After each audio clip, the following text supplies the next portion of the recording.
Welcome back to my YouTube channel and a new video. Today we'll be discussing the essay Gender, Caste and Matchmaking in Kerala, A Rationale for Dowry by Praveena Kodotha. First, let's talk a bit about the author. She is a faculty at the Center for Development Studies, Medical College, Trivandrum, and her area of expertise include gender studies, social exclusion and development studies, and she also does research in social policy, higher education and state politics and policy. And her most recent publication is The Structural Violence Against Immigrant Domestic Workers and Survival in the Middle East, The Effects of Indian Immigration Policy.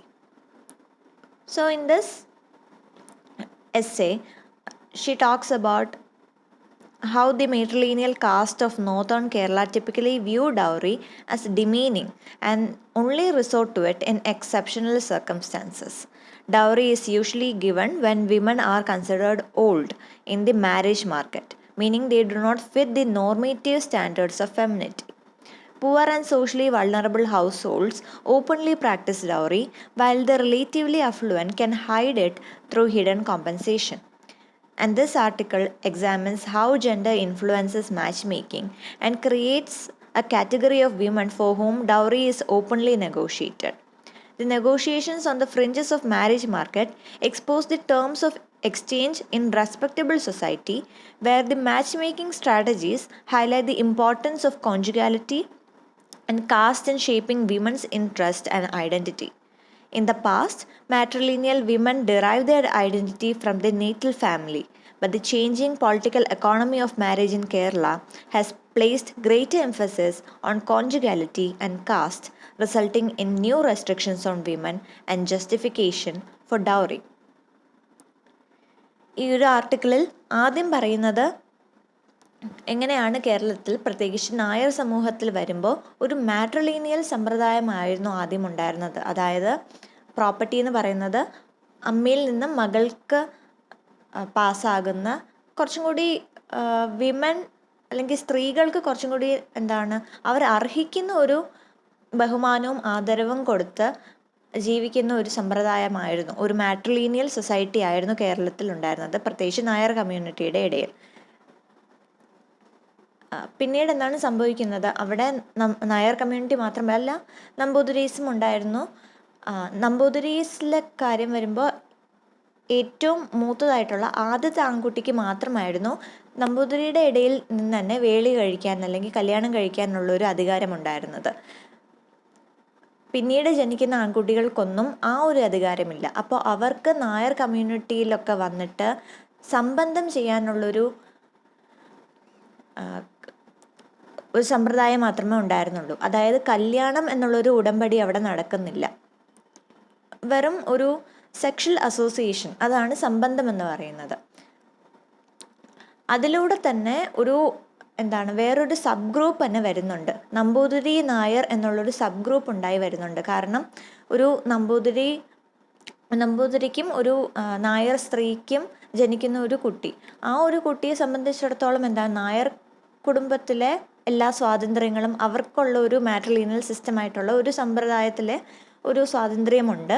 അതുപോലെ തന്നെ നമ്പൂതിരിയുടെ കുട്ടിയും കൂടിയാണ്. അപ്പോൾ ഒരു രീതിയിൽ കുറവാണെങ്കിലും ഒരു രീതിയിൽ കുറച്ച് സ്വത്തും സ്ഥലത്തിൻ്റെ അധികാരവും എല്ലാം ഈ ഒരു കുട്ടിക്കും കിട്ടുന്നുണ്ട്. അപ്പം അങ്ങനെയുള്ളൊരു നമ്പൂതിരി നായർ, അതുപോലെ തിയ, അങ്ങനത്തെ കുറച്ച് സബ് ഗ്രൂപ്പ്സ് ഉണ്ടായി വരികയും അത് പിന്നീട് ഒരു കമ്മ്യൂണിറ്റി ഇലൈറ്റായിട്ട് തന്നെ നല്ലൊരു സ്ട്രോങ് ആയിട്ടുള്ളൊരു കമ്മ്യൂണിറ്റി സബ് ഗ്രൂപ്പായിട്ട് തന്നെ വരുന്നുണ്ട്. പ്രത്യേകിച്ച് കൊളോണിയൽ പീരീഡ് ആകുമ്പോഴേക്കും ആണ് ഈ ഒരു മാട്രിലിനിയൽ സൊസൈറ്റിയിൽ നിന്ന് പേട്രിയാർക്കൽ സൊസൈറ്റിയിലേക്കുള്ളൊരു മാറ്റം നമ്മൾ കണ്ടുവരുന്നത്. അതിലൂടെ എന്ത് സംഭവിച്ചു, മാട്രിലിനിയൽ പ്രോപ്പർട്ടി, അതായത് ഞാൻ പറഞ്ഞു അമ്മയിൽ നിന്ന് മകൾക്ക് പ്രോപ്പർട്ടി പോകുന്ന ആ ഒരു സമ്പ്രദായം, അതിൻ്റെ ഒരു അവസാനം കണ്ടു തുടങ്ങി. അതുപോലെ തന്നെ ഈ ഒരു സമയത്ത് കൃഷിഭൂമിയുടെ കുറച്ച് റിഫോംസും അഗ്രേറിയൻ റിഫോംസും ഈ ഒരു സമയത്താണ് വരുന്നത്. അതിലൂടെ ഭാഗം വെച്ച് വരുന്ന കൃഷിഭൂമി അല്ലെങ്കിൽ സ്ഥലഭൂമിയുടെ അവകാശവും നേരത്തെ ഒരു മെട്രിലിനിയൽ സൊസൈറ്റിയിൽ സ്ത്രീക്കായിരുന്നു ആ ഒരു അവകാശം പോയിരുന്നതെങ്കിൽ പേട്രിയാർക്കൽ സൊസൈറ്റിയിലേക്കുള്ളൊരു മാറ്റത്തിലൂടെ അവിടുത്തെ കാരണവരായിട്ടുള്ള ആരാണ് മുതിർന്ന പുരുഷനായിട്ടുള്ളത് ആ ആളുടെ പേരിലേക്ക് സ്ഥലത്തിൻ്റെ അവകാശങ്ങളെല്ലാം പോകാൻ തുടങ്ങി. അപ്പോൾ അതിൽ നമുക്ക് മനസ്സിലാകുന്നത് സ്ത്രീ നേരത്തെ അവൾക്ക് ഉണ്ടായിരുന്ന അവൾ അർഹിക്കുന്ന ഒരു അവകാശങ്ങളും അധികാരങ്ങളും കുറഞ്ഞു വരികയും ഏകദേശം എല്ലാ സ്വാതന്ത്ര്യവും നഷ്ടപ്പെടാനും തുടങ്ങി. അത് തന്നെയാണ് നമ്മൾ പിന്നീടും കാണുന്നത്. അതായത് എല്ലാ ഗ്രൂപ്പിലും ഇപ്പോൾ നായർ നമ്പൂതിരി മാത്രമല്ല, ഇപ്പോൾ ഈഴവ കാസ്റ്റ് ആണെങ്കിലും എല്ലായിടത്തും നോക്കുമ്പോഴും സ്ത്രീകൾ പൊതുവെ അനുഭവിച്ചിരുന്ന ഒരു സ്വാതന്ത്ര്യത്തിൽ ഒരു കോട്ടം തട്ടി തുടങ്ങി. അവർ പല രീതിയിലുള്ള അടിച്ചമർത്തലും നേരിടാൻ തുടങ്ങി. കാരണം ഒരു സ്ത്രീയെ സംബന്ധിച്ചിടത്തോളം പുറത്ത് പോയി ജോലി നോക്കേണ്ട ആവശ്യമില്ല. ജോലി ചെയ്ത് അല്ലെങ്കിൽ കുഞ്ഞുങ്ങളെ തന്നെ പരിപാലിച്ചുകൊണ്ട് വീട്ടിലിരുന്നാൽ മതി എന്നുള്ളൊരു ചിന്താഗതി ആൾക്കാരുടെ മനസ്സിൽ കൂടി തുടങ്ങി. അതിനോട് കൂടുതൽ ആൾക്കാർ യോജിക്കാൻ തുടങ്ങി. അങ്ങനെ തന്നെയാണ് പേട്രിയാർക്കൽ സൊസൈറ്റി ഇത്രയും വളർച്ച നേടിയതും അങ്ങനെയാണ്. മാത്രമല്ല ഒരു സ്ത്രീക്ക്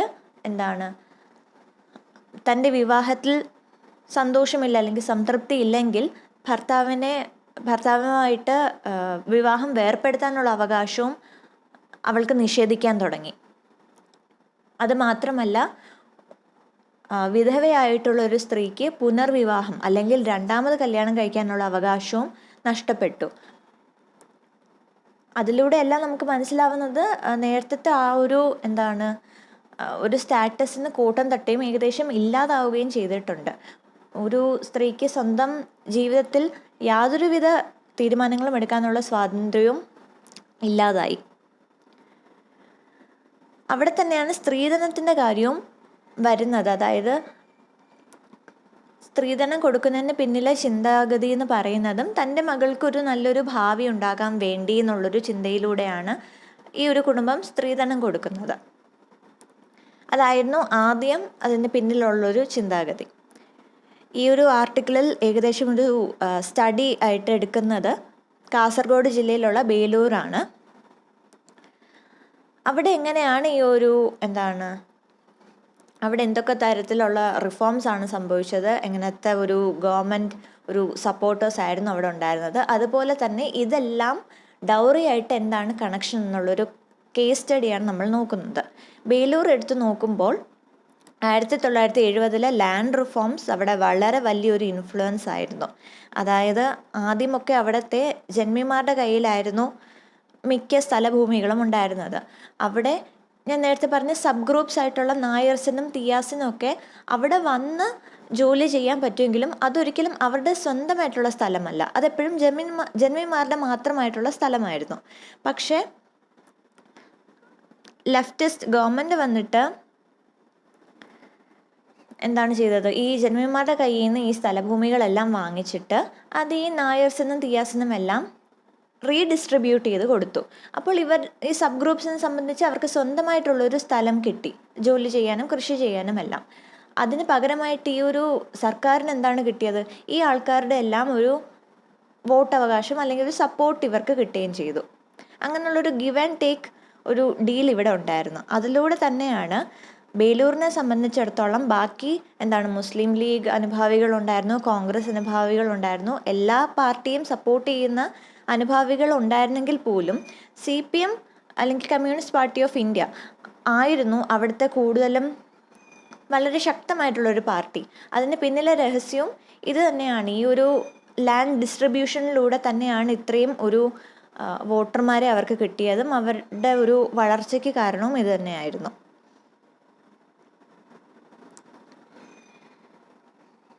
പിന്നീട് ഞാൻ പറഞ്ഞു ആ ഒരു ബേലൂരിനെ സംബന്ധിച്ചിടത്തോളം മേജറായിട്ട് വരുന്ന സോഷ്യൽ ഗ്രൂപ്പ് എന്ന് പറയുന്നത് തിയാസ് ആയിരുന്നു, നായർസ് ആയിരുന്നു, മാപ്പിള മുസ്ലിംസും ഉണ്ടായിരുന്നു. അവരെല്ലാം ഒരു മേട്രിയാർക്കൽ സമ്പ്രദായമായിരുന്നു നടത്തി വന്നുകൊണ്ടിരുന്നത്. പിന്നീട് സദേൺ കേരളയിൽ പോപ്പുലർ ആയിരുന്ന NSS, SNDP പോലത്തുള്ള അസോസിയേഷൻസ് അതിൻ്റെ ശാഖ വളരാൻ വേണ്ടി നോർത്തേൺ കേരളയിലേക്കും വരാൻ തുടങ്ങി. അതായത് സൗതേൺ കേരളയിലുള്ള കുറച്ച് കമ്മ്യൂണിറ്റീസ് അവരെല്ലാം നോർത്തേൺ കേരളയിലേക്ക് വന്ന് താമസിക്കാൻ തുടങ്ങി, സെറ്റിൽ ആവാൻ തുടങ്ങി. എങ്ങനെയാണ് സെറ്റിൽ ആവുന്നത്? വിവാഹം വഴി. അപ്പോൾ അവരിവിടെ വന്നിട്ട് നേറ്റീവ്സിലെ കുടുംബങ്ങളായിട്ട് വിവാഹം ഒരുക്കുന്നു, വിവാഹം കഴിച്ച് ഇവിടെ തന്നെ സെറ്റിലാവുന്നു. അങ്ങനെയുള്ളൊരു കാര്യം കാണാൻ തുടങ്ങി. പക്ഷെ എന്നാൽ പോലും ഈ നേറ്റീവ്സും ഇവരെ സംബന്ധിച്ച് പുറത്തുനിന്ന് വരുന്നവരും തമ്മിൽ ഒരു സ്വരചേർച്ച ഉണ്ടായിരുന്നു. കാരണം കാര്യം എല്ലാവരും കേരളത്തിൽ തന്നെ ഉള്ളവരായിരുന്നെങ്കിലും ഒരു നോർത്തേൺ സദേൺ എന്നുള്ളൊരു ഡിവിഷൻ ഉള്ളതുകൊണ്ട് തന്നെ ഇവർ രണ്ടു പേർക്കും ഒരു ചിന്താഗതിയിലും വ്യത്യാസമുണ്ടായിരുന്നു. അതുകൊണ്ട് തന്നെ തമ്മിൽ ഒരു ചെറിയൊരു സ്വരചേർച്ചയും ഉണ്ടായിരുന്നു. അപ്പോൾ ഈ ഒരു വിവാഹം നടന്നു എന്ന് ഞാൻ പറയുമ്പോൾ സ്വാഭാവികമായിട്ടും അത് എളുപ്പമല്ല. പക്ഷേ ഇവിടെ ഒരു മീഡിയേറ്ററായിട്ട് നിന്നത് ഞാൻ നേരത്തെ പറഞ്ഞ CPM അനുഭാവികൾ തന്നെയാണ്. കാരണം അവരെ സംബന്ധിച്ചിടത്തോളം ഇങ്ങനത്തെ ജാതി അല്ലെങ്കിൽ സ്ത്രീധനത്തിലൊന്നും വിശ്വസിക്കാത്ത ഒരു ഗ്രൂപ്പാണ്, അല്ലെങ്കിൽ ഒരു അനുഭാവികളാണെങ്കിൽ പോലും ഈ ഒരു വിവാഹം നടത്തി കൊടുക്കുന്നതിന് കൂടുതലും അവരാണ് ഒരു മീഡിയേറ്ററായിട്ട് നിന്നത്. അതിൻ്റെ കാരണം പറയുകയാണെങ്കിൽ അവർക്ക് കൂടുതൽ അനുഭാവികളെ കിട്ടുമെന്നുള്ളൊരു കാരണമുണ്ട്. അതുപോലെ അതിലൂടെ തന്നെ കൂടുതൽ പാർട്ടി ഫണ്ടും കിട്ടും. അത് മാത്രമല്ല ഈ ഒരു ഫാക്ടറായിരുന്നു ഉണ്ടായിരുന്നത്. അതായത് officially the CPM was against both caste and dowry, but in matchmaking its leaders and adherents not only did not question caste but also conformed rigorously to the requirement of endogamy. പിന്നീട് ഞാൻ പറഞ്ഞു നോർത്തും സൗത്തും ഉള്ളൊരു division ഉണ്ടായിരുന്നുണ്ട്, അവർ തമ്മിലൊരു സ്വരചേർച്ച ഉണ്ടായിരുന്നു അല്ലെങ്കിൽ ചിന്താഗതിയിൽ വ്യത്യാസം ഉണ്ടായിരുന്നു എന്ന് പറയുമ്പോൾ എന്താണെന്ന് നമുക്ക് കുറച്ചും കൂടി ഡീറ്റെയിൽ ആയിട്ട് കാണാൻ പറ്റും. കാരണം നോർത്തിലുള്ള അവിടുത്തെ നേറ്റീവ്സിനെ സംബന്ധിച്ചിടത്തോളം സ്ത്രീധനം എന്നുള്ളൊരു കോൺസെപ്റ്റ് അതിനെക്കാട്ടിലും ഞാൻ പറഞ്ഞു ആ ഒരു കുട്ടിയുടെ നല്ലൊരു ഭാവിക്ക് വേണ്ടി കുറച്ച് സ്വത്ത് മാറ്റി വയ്ക്കുക എന്നുള്ളൊരു രീതിയിലായിരുന്നു അവരത് കണ്ടിരുന്നത്. പിന്നെ അവൾക്ക് കല്യാണത്തിന് സമയം സ്വർണത്തോടൊപ്പം തന്നെ സ്വത്ത് അവകാശമായിരുന്നു തന്നിരുന്നത്. സ്വത്ത് വിഭജിച്ച് അതല്ല കൊടുത്തിരുന്നത്, സ്വത്തിൻ്റെ അവകാശമായിരുന്നു കൊടുത്തിരുന്നത്. പക്ഷേ സദേൺ കേരളയിൽ വന്ന ആൾക്കാരെ സംബന്ധിച്ച് സ്ത്രീധനം ഒരു അഭിമാനത്തിൻ്റെ ചിഹ്നമാണെന്നുള്ളൊരു രീതിയിൽ കണ്ടവരായിരുന്നു. അതായത് എത്രയും കൂടുതൽ സ്ത്രീധനം കൊടുക്കുന്നുവോ അത്രയും കൂടുതൽ ഒരു സ്റ്റാറ്റസ്, നമ്മളെ കൊണ്ട് ഇത്രയും സാധിക്കും, നമ്മുടെ ഒരു പ്രൗഢി കാണിക്കുക എന്നുള്ളൊരു രീതിയിൽ കണ്ടിട്ടുള്ളവരായിരുന്നു കൂടുതൽ ആൾക്കാരും. അതുപോലെ തന്നെ വിവാഹ സമയം പെൺകുട്ടിക്ക് സ്വർണത്തോടൊപ്പം തന്നെ സ്വത്ത് അവകാശമല്ല അവിടെ കൊടുത്തിരുന്നത്, സ്വത്ത് വിഭജിച്ച് ആ സ്വത്തിൻ്റെ വകയായിരുന്നു കൊടുത്തിരുന്നത്. ആ ഒരു വ്യത്യാസമായിരുന്നു നോർത്തേൺ സദേൺ കേരളൈറ്റ്സ് തമ്മിലുള്ള മെയിൻ വ്യത്യാസം. ഇതന്നെയാണ് ഞാൻ പറഞ്ഞത്, ചിന്താഗതിയിലുള്ള വ്യത്യാസവും സ്വരചേർച്ചയ്ക്കും ഒരു കാരണമായിട്ട് പറയുന്നത് സ്ത്രീധനത്തെ സംബന്ധിച്ച് അവരെത്രമാത്രം വ്യത്യസ്തമായിട്ടാണ് ചിന്തിച്ചിരുന്നത് എന്നുള്ളൊരു കാര്യമാണ്. പിന്നെ പറയുന്നത് ഒരു മാരേജ് മാർക്കറ്റിൽ വരുമ്പോൾ തന്നെ എന്തൊക്കെ കുറച്ച് ഫാക്ടേഴ്സാണ് നമ്മൾ സാധാരണ നോക്കുന്നത്. സ്വാഭാവികമായിട്ടും പെൺകുട്ടി അല്ലെങ്കിൽ ആൺകുട്ടിയുടെ ക്വാളിറ്റീസ് പൊക്കം, വണ്ണം, ആരോഗ്യം, അതുൾപ്പെടെ തന്നെ നമ്മൾ കുറച്ച് റിക്വയർമെൻറ്റ്സ് ഇങ്ങനെ പറയും. അതായത് ഗോഡ് ഫിയറിങ് ആണ്, ദൈവഭക്തി ഉണ്ടായിരിക്കണം, അല്ലെങ്കിൽ നല്ല ഫെയർ ആയിരിക്കണം, അങ്ങനത്തെ പല റിക്വയർമെൻറ്റ്സും ഉണ്ട്. അങ്ങനത്തെ കുറച്ച് മാസ്കുലിൻ ഫെമിനിൻ ക്വാളിറ്റീസ് അതുണ്ടോ എന്ന് നമ്മൾ നോക്കാറുണ്ട്. പിന്നെ കാസ്റ്റ് നോക്കുന്നവരുണ്ട്, സെയിം റിലീജിയൻ സെയിം കാസ്റ്റ് ആയിട്ടുള്ളവരാണ് കൂടുതലും, അങ്ങനത്തെ ഉള്ളൊരു റിക്വയർമെൻറ്റ്സും ഉണ്ടായിട്ടുണ്ട്. അങ്ങനെ കൂടുതലും ആഗ്രഹിക്കുന്നവർ, അങ്ങനെ നോക്കുന്ന കുടുംബങ്ങളുണ്ട്. അതുപോലെ തന്നെ സ്ത്രീധനത്തിന് എത്രമാത്രം സ്ത്രീധനം കൊടുക്കാൻ പ്രാപ്തിയുള്ളവരാണെന്ന് നോക്കുന്ന കുടുംബങ്ങളുണ്ടായിരുന്നു. അതുപോലെ തന്നെ ഒരു കല്യാണം ആലോചിക്കുമ്പോൾ ആ കുടുംബത്തിൽ എത്ര സഹോദരങ്ങളുണ്ടെന്ന് വരെ അവരുടെ എണ്ണവും അവരുടെ ജെൻഡറും വരെ നോക്കുന്നുണ്ട്. കാരണം എന്തായാലും സ്വത്ത് വക വയ്ക്കുമ്പോൾ എത്ര സഹോദരങ്ങളുണ്ടെന്നൊരു രീതിയിലാണ് ഈ ഒരു കല്യാണ പെണ്ണിന് അല്ലെങ്കിൽ കല്യാണം ആലോചിക്കുന്ന ആൺകുട്ടിക്ക് സ്വത്ത് കിട്ടുന്നത്. അതുകൊണ്ട് തന്നെ സഹോദരങ്ങളുടെ എണ്ണവും അവരുടെ ജെൻഡറും വരെ കല്യാണം ആലോചിക്കുമ്പോൾ ഒരു റിക്വയർമെൻ്റ് ആയിട്ട് വെക്കാറുണ്ടായിരുന്നു. പിന്നീട് പ്രോപ്പർട്ടി എന്ന് പറയുമ്പോൾ അതൊരു എന്താണ്, നേറ്റീവ്സിനെ സംബന്ധിച്ചിടത്തോളം പ്രോപ്പർട്ടി സെറ്റിൽ ചെയ്യുന്നത് ഒരു it was considered as a breach of trust. But nevertheless property concerns remain central in matchmaking. പിന്നെ വരുന്നത് സ്വർണത്തെക്കുറിച്ചാണ്. സ്വർണം രണ്ട് രീതിയിൽ കാണുന്നവരുണ്ടായിരുന്നു. ഒന്ന് ഒരു സ്റ്റാറ്റസ്, ഞാൻ പറഞ്ഞു എത്രയും കൂടുതൽ സ്വർണം കൊടുക്കുന്നു അത്രയും പ്രൗഢിയുള്ളവരാണ്, അല്ലെങ്കിൽ അത്രയും അത് അഫോർഡ് ചെയ്യാനുള്ള കഴിവുള്ളവരാണ് എന്ന് കാണിക്കാൻ വേണ്ടി ഒരു സ്റ്റാറ്റസ് മാർക്കർ പോലെ സ്വർണത്തെ കാണുന്നവരുണ്ടായിരുന്നു. അതുപോലെ തന്നെ ഒരു കോമ്പൻസേഷൻ ആയിട്ടും, അതായത് ഞാൻ പറഞ്ഞു ക്വാളിറ്റീസ് നോക്കുമ്പോൾ ഒരു പക്ഷേ ആ ഒരു കുടുംബത്തിന് വേണ്ടത് കുറച്ചും കൂടി ഫെയർ ആയിട്ടുള്ളൊരു ആളെ ആണെങ്കിൽ കല്യാണം ആലോചിക്കുന്ന ആൾക്ക് അത്രയും ഉള്ളൊരു ഒരു നിറം ഇല്ലാന്നിരിക്കട്ടെ, അതുകൊണ്ട് തന്നെ അതിനൊരു കോമ്പൻസേഷനായിട്ട് കുറച്ചും കൂടി ഒരു ധനം കൊടുക്കുന്ന, ഒരു സ്വർണം കൊടുക്കുന്ന കൂട്ടരും ഉണ്ടായിരുന്നു. ആ ഒരു രീതിയിൽ ആലോചിക്കുക. എന്തെങ്കിലും ഒരു ക്വാളിറ്റീസിലൊരു കുറവ്, അതായത് സമൂഹം വെക്കുന്ന കുറച്ച് ക്വാളിറ്റീസാണ് ഇങ്ങനെ ആകുമ്പോൾ പെൺകുട്ടി ഇങ്ങനെ ഇരിക്കണം, അല്ലെങ്കിൽ ആൺകുട്ടി ഇത്രയും ക്വാളിറ്റീസ് വേണമെന്നുള്ളത്. ഇങ്ങനെ സമൂഹം പറഞ്ഞു വെക്കുന്ന ക്വാളിറ്റീസിൽ എന്തെങ്കിലും കുറവുണ്ടെങ്കിൽ അതൊന്ന് നികത്താൻ വേണ്ടി ഒരു കോംപ്രമൈസ് അല്ലെങ്കിൽ ഒരു കോമ്പൻസേഷനായിട്ട് സ്ത്രീധനം കൊടുക്കുന്ന, അല്ലെങ്കിൽ സ്വത്തായാലും സ്വർണമായാലും കൊടുക്കുന്ന ഒരു പരിപാടിയും ഉണ്ടായിരുന്നു. പിന്നെ പറയുന്നത് ജാതകമാണ്. ജാതക പൊരുത്തവും നോക്കുന്നവരുണ്ടായിരുന്നു. അത് ഏറെക്കുറെ ഇപ്പോഴും നമ്മൾ പാലിച്ചു വരുന്ന ഒരു സമ്പ്രദായമാണ്. അതുപോലെ വിദ്യാഭ്യാസവും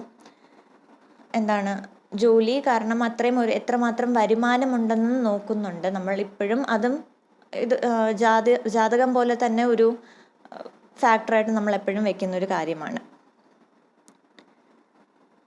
And for men's marriage prospect, the education they were closely tied to the ability to provide for a family through income earning work.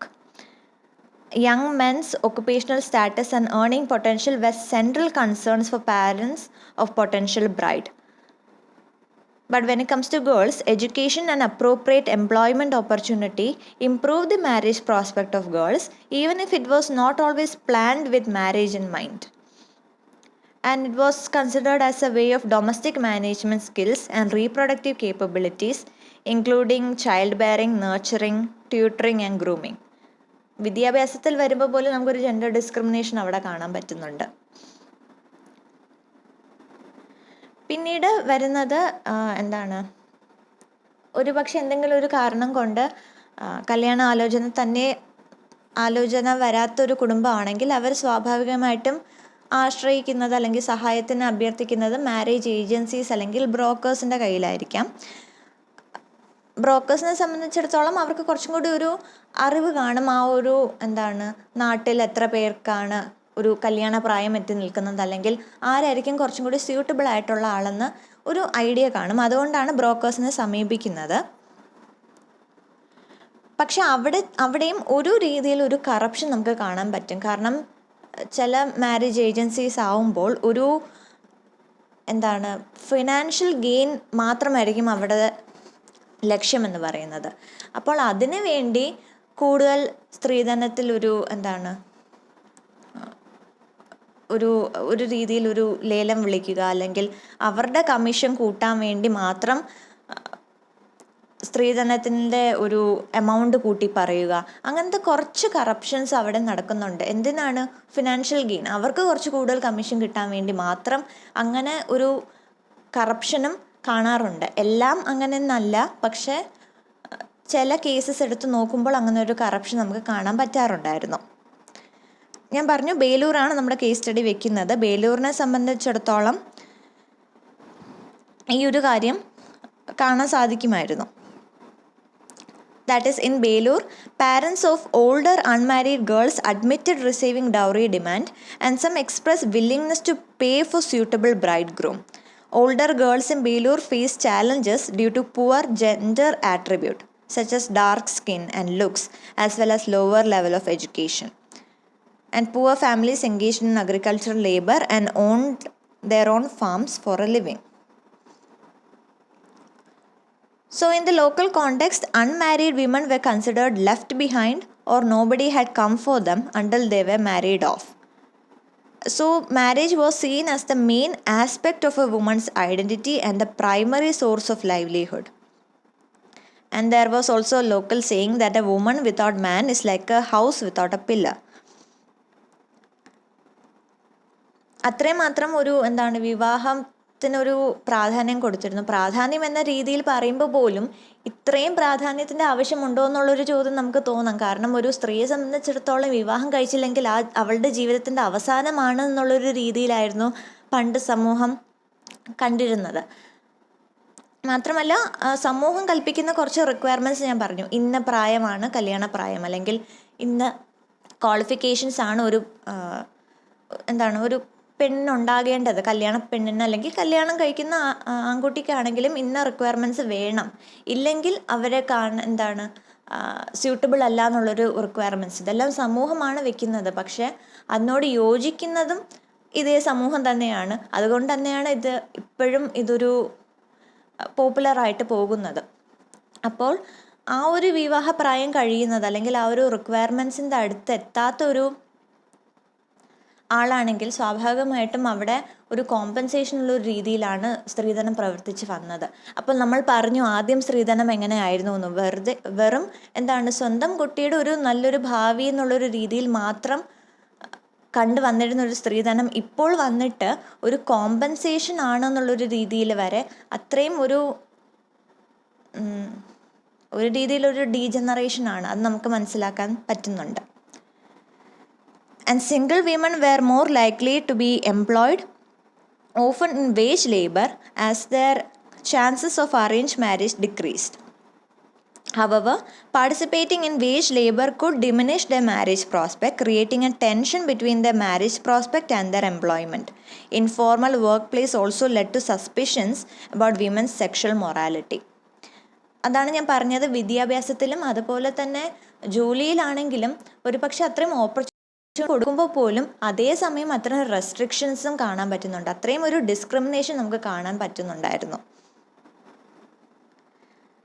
And there was this popular saying that harm befalls the leaf, whether the leaf falls on the throne or the throne on the leaf. And in 1990s, a young girl had an affair with a migrant laborer and got pregnant. And this is how people naturally assume that women working outside their house was somehow not suitable. അതുപോലെ തന്നെ arrange marriage ആയിരുന്നു ഏറ്റവും suitable ആയിട്ടുള്ളത്, ഏറ്റവും ഉത്തമമായിട്ടുള്ളത് എന്നുള്ളൊരു വിശ്വാസവും ആ ഒരു സമയത്തുണ്ടായിരുന്നു. കാരണം ലവ് മാരേജിന് വളരെ സ്റ്റിഗ്മറ്റൈസ്ഡ് ആയിരുന്നു. അത് ഒട്ടും ആരും അംഗീകരിച്ചില്ല. ആരുമെന്ന് പറയണ്ട, സമൂഹം അംഗീകരിച്ചിരുന്നില്ല. സമൂഹം അംഗീകരിക്കുന്നത് മാത്രമായിരുന്നു ആൾക്കാരത് പ്രോപ്പറായിട്ട് കണ്ടിരുന്നത്. സമൂഹം ലവ് മാരേജ് അംഗീകരിച്ചിരുന്നില്ല. സ്വാഭാവികമായിട്ടും അതെന്തോ ഒരു തെറ്റായിട്ട് തന്നെ കാണാൻ തുടങ്ങി. സമൂഹം അറേഞ്ച് മാരേജ് അംഗീകരിച്ചു. അതിലൂടെ തന്നെ ഈ സ്ത്രീധനം കൊടുക്കുന്ന ഒരു സമ്പ്രദായവും അംഗീകരിച്ചു. അതിലൂടെ തന്നെ അത് വളരെ വളരെ നോർമലായിട്ടൊരു കാര്യമാണെന്ന് ആൾക്കാർ വിശ്വസിക്കാൻ തുടങ്ങി. So that is what the article says, that love marriage was stigmatized and considered fragile and lacking discipline. The party sometimes allowed inter-caste and inter-religious marriage, but only after discouraging the couple. And even eloping was considered as demeaning. Arranged marriage, even with dowries, are seen as a way to maintain discipline in marriage. Dowry practice further devalued women outside the institution of marriage. And then in the last section, the author says, dowry has become prevalent in matrilineal society in Kerala over the past 50 years. In northern Kerala, dowry is associated with lower social caste and is openly acknowledged for older, unmarried women from poor households. Families with social disadvantage and better economic circumstances use dowry to arrange marriage for girls who don't meet normative femininity standards but may not openly acknowledge it. Wealthier families compensate for deficit in femininity by giving additional gold jewelry rather than negotiating dowry. അതായത് സ്ത്രീധനം എന്നുള്ളൊരു concept ഇപ്പോൾ ശരിക്കും നിയമപ്രകാരം നിരോധിച്ചൊരു കാര്യമാണെങ്കിലും ഇപ്പോഴും നമ്മുടെ സമൂഹത്തിൽ അത് നടത്തി വരുന്നുണ്ട്. ആരും കേൾക്കാതെ അല്ലെങ്കിൽ കൂടുതൽ ആൾക്കാർ അറിയാതെ സ്ത്രീധനം കൊടുക്കുകയും വാങ്ങുകയും ചെയ്യുന്ന ഒരു സമ്പ്രദായമുണ്ട്. അത് നിയമപരമായി നിരോധിക്കപ്പെട്ടിരുന്ന ഒരു കാര്യമാണ്, ശിക്ഷാർഹമായിട്ടുള്ളൊരു കാര്യമാണെങ്കിൽ കൂടി മകളുടെ ഒരു നല്ലൊരു ഭാവിക്ക് വേണ്ടി എന്നുള്ളൊരു രീതിയിൽ ഒരു സമ്മാനങ്ങൾ പോലെ ഇപ്പോഴും കൊടുത്തു വരുന്നുണ്ട്. പക്ഷെ അത് തീർച്ചും തെറ്റാണ്, നിയമപരമായി നിരോധിക്കപ്പെട്ട കാര്യമാണ്, ശിക്ഷാർഹമാണ് എന്നുള്ളൊരു രീതിയിൽ നമ്മൾ അത് ശരിക്കും മനസ്സിലാക്കി അത് പൂർണ്ണമായി നിരോധിക്കേണ്ട സമയം എത്തി. കാരണം സ്ത്രീധനത്തിൻ്റെ പേരിൽ പല വിധത്തിലുള്ള കൊലപാതകങ്ങളും ആത്മഹത്യകളും ഗാർഹിക പീഡനങ്ങളും നമ്മളിപ്പോൾ പത്രത്തിലായാലും ന്യൂസിലായാലും ഒരു ദിവസം ഒരു 10-ൽ കൂടുതൽ വാർത്തകൾ നമ്മൾ കേൾക്കുന്നുണ്ട്. അതിൽ കൂടെ തന്നെ നമുക്ക് മനസ്സിലാകേണ്ട കാര്യവും ഇതുതന്നെയാണ്. ഈ ഒരു സ്ത്രീധനം എന്നുള്ളൊരു സമ്പ്രദായം അതിപ്പോൾ വളരെ രീതിയിൽ ഒരു ഡീഗ്രേഡിങ് ആയിട്ടുള്ളൊരു കാര്യമായി മാറി. അപ്പോൾ അത് പൂർണ്ണമായി നിരോധിക്കേണ്ട സമയം എത്തി. കാരണം അത് നമ്മുടെ നിയമ നടപടിയിലും ആയി കഴിഞ്ഞ ഒരു കാര്യമാണ്, ഒരു നിയമമാണത്. എന്തുകൊണ്ടത് പാലിച്ചുകൂടാ? പക്ഷെ അതിൻ്റെ ഒരു മടി കാണുന്നതും ഇതാണ്. ഇപ്പോൾ സ്ത്രീധനം അല്ലെങ്കിൽ സ്വർണം എന്ന് പറയുന്നത് ഒരു സ്റ്റാറ്റസ് മാർക്കറായിട്ട് മാറി. കാരണം ഒരു കല്യാണം കൂടാൻ പോകുമ്പോൾ തന്നെ കല്യാണ പെണ്ണ് ഇട്ടിരിക്കുന്ന സ്വർണം തൊട്ട് കല്യാണത്തിന് വിളമ്പുന്ന ഭക്ഷണം വരെ വിലയിരുത്തുന്നൊരു സമൂഹമാണ് ഇപ്പോഴത്തുള്ളത്. അതിൻ്റെ പേരിൽ ആ ഒരു കുടുംബത്തെ വിലയിരുത്തുന്ന അല്ലെങ്കിൽ എന്ത് രീതിയിൽ ഒരു കുറ്റം കണ്ടുപിടിക്കാൻ ശ്രമിക്കുന്ന ഒരു സമൂഹത്തിലാണ് നമ്മൾ ജീവിക്കുന്നത്. അതുകൊണ്ട് തന്നെയാണ് ഇപ്പോഴും നിയമപരമായി നിരോധിക്കപ്പെട്ടിട്ടുള്ളൊരു കാര്യമാണെങ്കിൽ പോലും ഇപ്പോഴും ഈ ഒരു കാര്യങ്ങളെല്ലാം നടന്നു വരുന്നത്. So in the conclusion, the author highlights the intersection between gender, caste and marriage practice, revealing the intricate web of social hierarchy and power dynamics that contribute to the persistence of dowry. She also emphasizes the impact of gender norm and expectation in perpetuating dowry system, enormous burden on family who are often forced to take on financial debt in order to meet the demands, perpetuating a cycle of economic exploitation. Highlight the urgent need for effort to challenge these gender norms and empower women to reject dowry demand. As Kerala continues to grapple with the persistence of dowry, it is crucial for society to come together and challenge these regressive practices. By addressing both the social and economic dimension, it is hoped that Kerala society will be able to move towards a more equitable and just future, free from the burden of dowry. അതായത് ഈ ഒരു സ്ത്രീധനം എന്നുള്ളൊരു കാര്യം, ആ ഒരു സമ്പ്രദായം നിൽക്കേണ്ട സമയമായി. അതെങ്ങനെയാണ് നിൽക്കേണ്ടത്? ഞാനും നിങ്ങളും ഉൾപ്പെടുന്ന നമ്മുടെ ഈ ഒരു ജനറേഷൻ, നമ്മളുടെ ഒരു കല്യാണ സമയം മറ്റു കൂട്ടരിൽ നിന്ന് ഇങ്ങോട്ട് വരെയാണിപ്പോൾ പെണ്ണിന് എന്ത് കൊടുക്കും, അല്ലെങ്കിൽ എന്താണ് സ്ത്രീധനത്തെക്കുറിച്ച് എന്താണ് ചിന്ത എന്ന് പറയുമ്പോൾ അവിടെ തന്നെ നോ എന്ന് പറയേണ്ട സമയമായി. അവരുടെ അടുത്ത് തന്നെ, അല്ലാതെ ഒരു അടക്കം പറയാതെ തന്നെ അവരുടെ മുഖത്ത് നോക്കി തന്നെ പറയേണ്ട കാര്യമാണ്, സ്ത്രീധനം കൊടുക്കുന്നതും വാങ്ങിക്കുന്നതും ശിക്ഷാർഹമാണ്, ഞാനത് നടത്തില്ല, ഞാനതിൽ ഒരു രീതിയിലും പങ്കാളിയാകത്തില്ല എന്ന് മുഖത്ത് നോക്കി പറയേണ്ട സമയമാണ് ഇത്. അത് ഞാനും നിങ്ങൾ ഉൾപ്പെടെയുള്ള നമ്മുടെ ഈ ഒരു ജനറേഷൻ ആ ഒരു രീതിയിൽ ചിന്തിക്കുകയും പ്രവർത്തിക്കുകയും ചെയ്താൽ മാത്രമേ ഈ ഒരു ഒരു സ്റ്റിഗ്മയിൽ നിന്ന് നമുക്ക് എത്രയും പെട്ടെന്ന് പുറത്ത് കടക്കാൻ സാധിക്കത്തുള്ളൂ. So that is the end of the essay. I hope this was useful. And do share your comments in the comment section and like the video if you are able to understand it. And subscribe my video for more content. Thank you.